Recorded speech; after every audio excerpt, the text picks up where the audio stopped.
Forget Abia Guba in 2027. Ebonyi ex-rep member replies NASS Deputy Speaker Kalu. A former member of the House of Representatives, Honorable Linus Okori, has asked the Deputy Speaker of the House of Representatives, Honorable Benjamin Kalu, to forget his ambition of occupying the Abia State Government House in the 2027 gubernatorial election.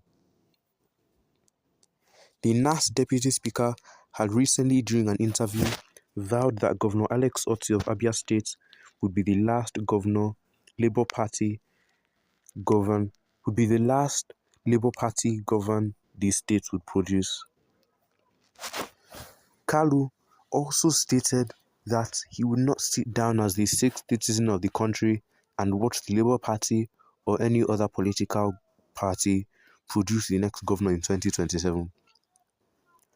But reacting to a statement issued on Tuesday in response to the Deputy Speaker's comments, Okori, who represented Ivo or Hausara Onitsha Federal Constituency of Ebonyi State and was LP's 2023/2024 by-election senatorial candidate, cautioned Kalu to reconsider.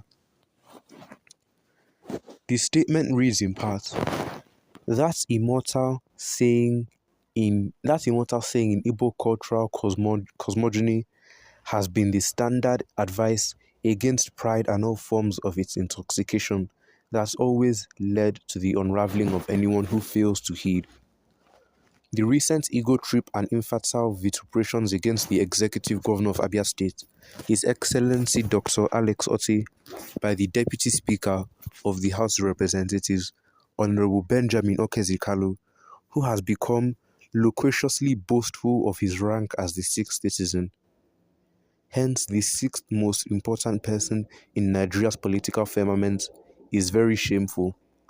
Honorable Kalu is the lucky greenhorn who arrived at the National Assembly 6 years ago and 6 years later became the sixth most important politician in Nigeria. What a feat.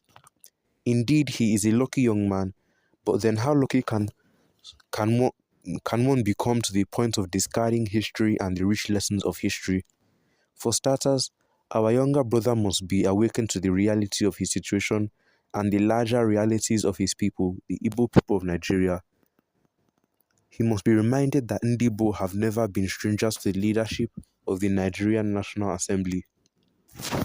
In fact, at the dawn of independence, the iconic Dr. Nnamdi Azikiwe became the first Nigerian indigenous president of the Senate. After him, it was Prince Umafor Orizu who was the president of the Senate up until 1966. At the return of democracy in 1979, Honorable Edwin Ume Ezeoke emerged as the Speaker of the House of Representatives until the military coup of 1983. Again, after the then recurrent military interregnums, at the dawn of the current democratic experience in 1999, Ndibo once again rose to the occasion as Senator Chief Evan Enwerem, Dr. Chuba Okadibo, Senator Adolphus Wabara, and Senator Ken Nnamani, and Senator Anyim Pius Anyim, all at different times served as the President of the Senate and Chairman of the National Assembly.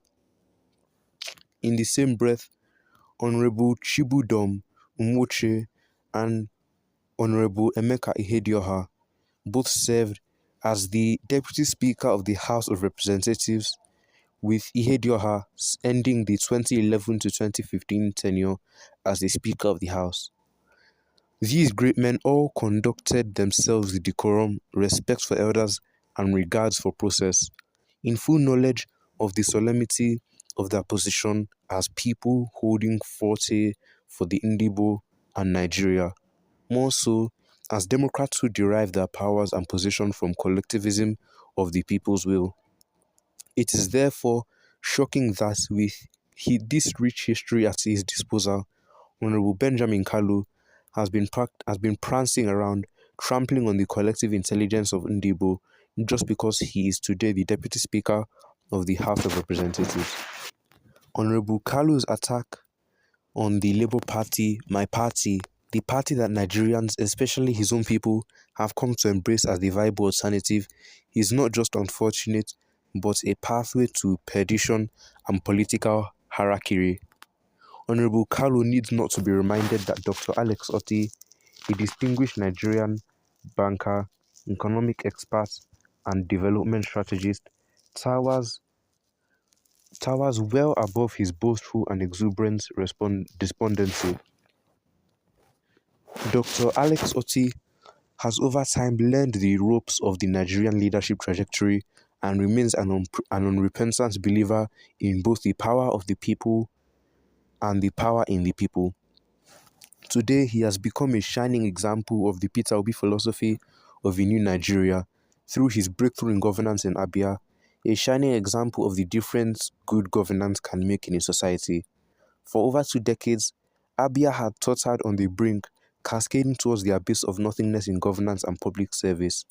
However, in barely 1.5 years, the difference is clear as hopes have been reawakened in Abia, and the people are already self-mobilizing for the progress ahead with Dr. Alex Otti.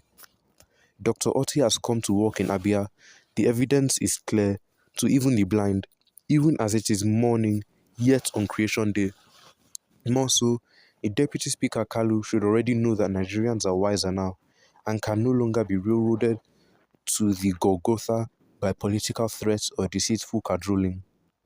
Accordingly, Abia, God's own state, cannot be a reward for a brigandage and political tokenism.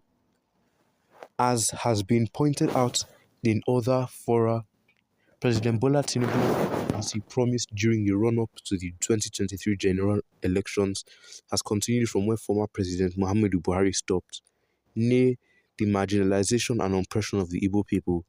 The only difference is that the Igbo are now being openly given quit notices in parts of Nigeria.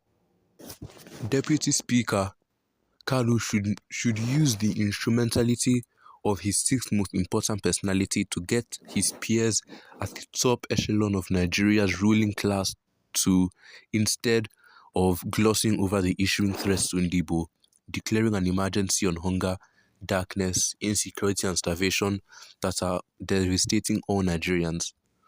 As already noted, Ndibo are unapologetic in their political choices or the political party they support, especially with their past and present experiences with the All Progressives Congress (APC). Neither the 8 years of Buhari nor the current presidency can change that.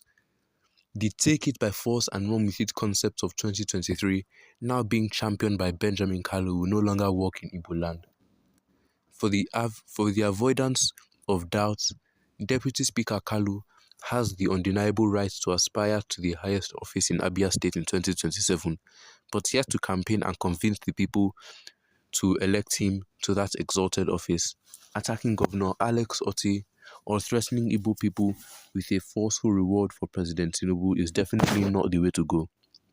My dear younger brother, Honorable Benjamin Kalu, should enjoy his sudden political windfall and unforeseen economic largesse in peace and tranquility. He should not at best represent his people of Bende Federal Constituency, and if he chooses, the larger legitimate interests of Ndibo. Well, what are your opinions on this? Make sure to leave them in the comments down below, and don't forget to like and subscribe, and make sure to turn on notifications so you can be notified when we upload daily content here on this channel. And don't forget to share this video with your family and friends so that they